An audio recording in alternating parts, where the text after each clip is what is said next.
हुसैनाबाद में खुशियों सुभान अल्लाह घोट थियो साईं सनाउल्लाह माशा अल्लाह घोट थियो साईं सनाउल्लाह मुबारकूं लख मुबारकूं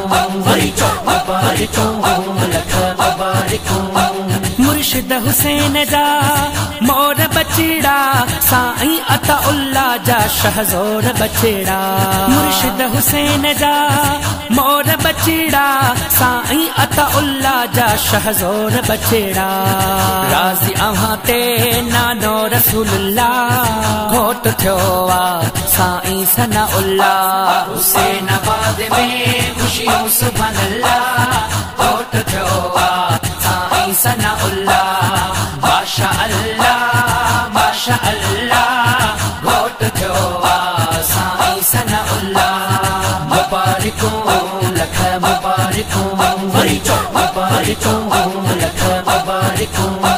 साईं अताउल्लाह जिथी आस पूरी मुबारक ॾियण आई जमाअत समूरी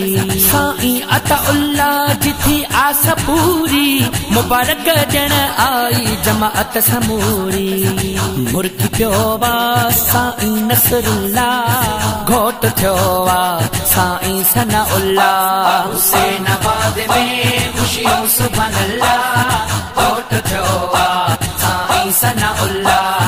माशा अल्लाह घोट थियो साईं सनाउल्लाह मुबारकूं लख मुबारकूं लख मुबारकूं साईं गुल मोहम्मद जो शान आही साईं हबीब अहमद जी जान आही साईं गुल मोहम्मद जो शान आही साईं हबीब अहमद जी जान आही आस हुई जेका पूरी कई अल्लाह घोट थियो साईं सनाउल्लाह हुसैनाबाद में खुशियों सुभान अल्लाह घोट थियो साईं सनाउल्लाह माशा अल्लाह घोट थियो साईं सनाउल्लाह मुबारकूं लख मुबारकूं लख मुबारकूं के डठहन था हार सुने खे सुन्नत मुताबिक सिंगार सोहणे खे के डठहन था हार सुने खे सुन्नत मुताबिक सिंगार सोहणे खे नूरानी चेहरो सलामत रखे खुदा घोट थियो साईं सनाउल्लाह हुसैनाबाद में खुशियों सुभान अल्लाह घोट थियो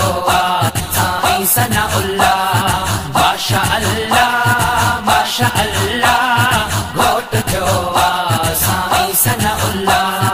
मुबारकूं लख मुबारकूं लख मुबारकूं पंजतन ज सदके ॾींहं क़यामत आई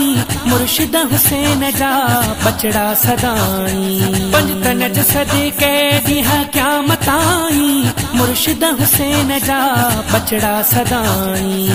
रहन सलामत सलमान आदवा घोट थियो साईं सनाउल्लाह हुसैनाबाद में खुशियों सुभान अल्लाह घोट थियो साईं सनाउल्लाह माशा अल्लाह घोट थियो साईं सनाउल्लाह मुबारकूं लख मुबारकूं लख मुबारकूं लख मुबारकूं